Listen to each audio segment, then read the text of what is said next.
சங்கீத வித்வான்களில் பல வகை உண்டு. சில குறிப்பிட்ட ராகங்களை பாடுறதுல அவங்களுக்கு பெருமை வர்றது உண்டு.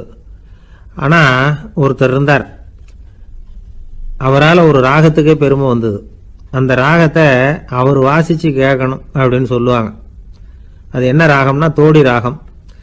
சரி, அந்த வித்வான் யாருன்னா அவர் தான் திருவாவடுதுறை ராஜரத்னம் பிள்ளை.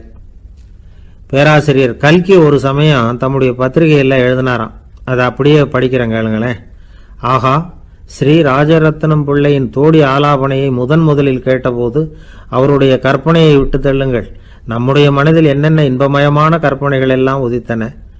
குழந்தை தாயிடம் கொஞ்சம் குரலை கேட்டோம், அன்னை குழந்தையிடம் கொஞ்சம் குரலை கேட்டோம், ரதியும் மன்மதனும் பேசிக்கொண்ட காதல் மொழிகளை கேட்டோம், முருகன் சிவபெருமான் செவிகுளிர மொழிந்த உபதேசத்தை கேட்டோம், கலைமகள் கவிஞனுக்கு அருளிய ஆசி மொழிகளை கேட்டோம், நாரத முனிவருடைய தம்பூரா சுருதியை கேட்டோம், ராவணன் தன் எலும்பை ஒடித்து வீணையாகச் செய்து வாசித்த கானத்தை கேட்டோம், கானப்பறவைகளின் கலகல ஒலியை கேட்டோம், கோல குயில்களின் குரல் இனிமையை கேட்டோம்.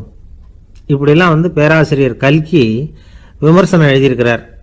திருவாவடுதுறை ராஜரத்னம் பிள்ளை அவர்களுடைய வாசிப்பை கேட்டுட்டு டி.என். ராஜரத்னம் பிள்ளை இறந்து போனார். அப்போ கவிஞர் கண்ணதாசன் எழுதினார், செவியனில் ஓடி எங்கள் சிந்தையில் ஓடி இந்த புவியெல்லாம் ஓடி நின்பார் பொங்கிய தோடி வேறெங்கு எவரிடம் போகும் ஐய இனியதை காப்பார் யாவர் அவிந்தனின் சடலத்தோடே அவிந்தது தோடிதானும் அப்படின்னு எழுதினாராம். அந்த அளவுக்கு அவருடைய தோடியை ரசித்தவர்கள் உண்டு. அதே மாதிரி தோடின்னா என்னன்னு தெரியாமலே அவரை ரசித்தவங்களும் அந்த காலத்தில் உண்டு. அதாவது ஒரு பெரிய சபையில் இவர் வாசிச்சுக்கிட்டு இருக்கிறார். பாதியில் ஒரு பெரிய மனுஷன் உள்ள வந்தார்.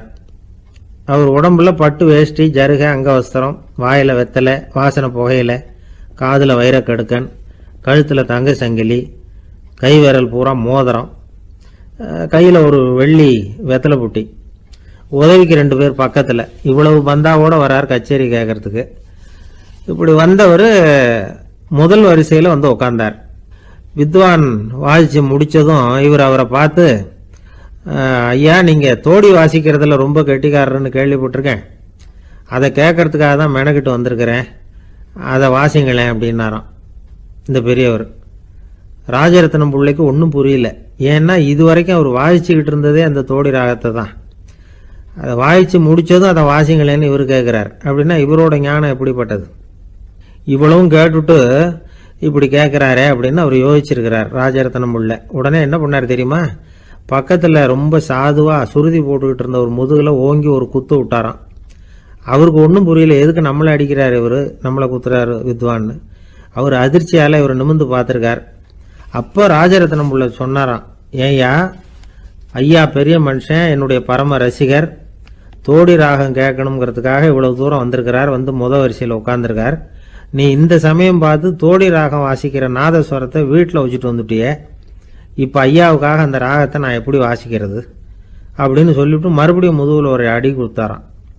அடி வாங்கினவருக்கே சிரிப்பு அடக்க முடியலையா.